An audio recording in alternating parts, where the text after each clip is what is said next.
Ready, set, secure.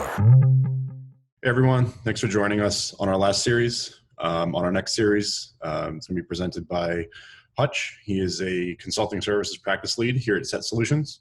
And the title of the series is Inside the Mind of a Hacker, How Attackers Are Gaining Initial Access.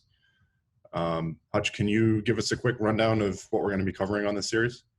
Yeah, absolutely. Thanks for having me. So I lead a lot of our penetration testing and red teaming services here at Set Solutions. And so the idea behind the video series is to take a look at security from that perspective. So peel back the kind of curtain of what red teamers and also real world cyber adversaries are doing in order to gain that initial foothold into networks. And then with that knowledge, kind of look at what we can do to better secure our infrastructure. So the different topics that we're going to cover throughout the video series, we're first going to talk about exploitation of public-facing infrastructure. So this is going to be kind of your traditional perimeter and attacks against services that are existing on the perimeter. And then look at emerging phishing tactics, so different ways that end users are exploited via email to gain access. We're going to look at remote access services, credential harvesting attacks, and limitations of multi-factor authentication. And then finally, we're going to look at compromise of third parties, such as supply chain malware or backdoors that might exist in different open source packages. Awesome. Are we going to be going over any detective controls and blue team measures, kind of integrating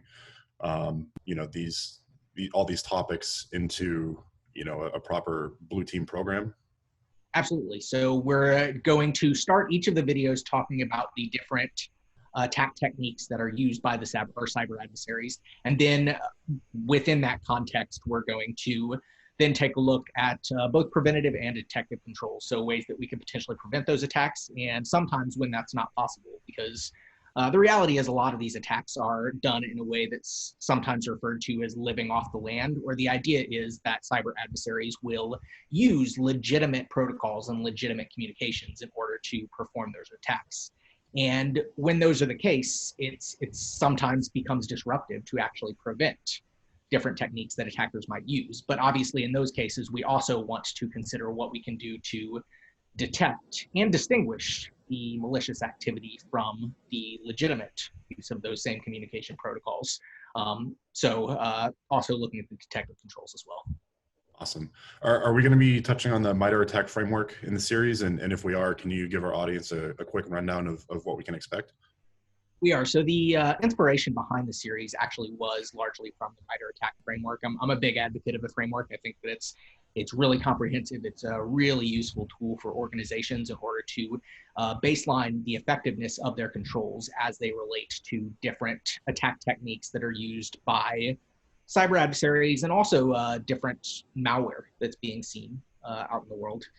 And so for anybody that's not familiar, the MITRE ATT&CK framework is essentially an aggregation of different attack techniques that are used by real world adversaries, and it is laid out across the cyber attack kill chain. So you've got what we're going to be talking about in this video series, initial access, and then code execution, command and control, exfiltration, pretty much the entire chain of activities that an attacker would do whenever attempting to compromise an environment. And in each of those different verticals, it enumerates the different techniques that an attacker will use. It also identifies within that framework different tools that attackers are using, whether those are open source or publicly available.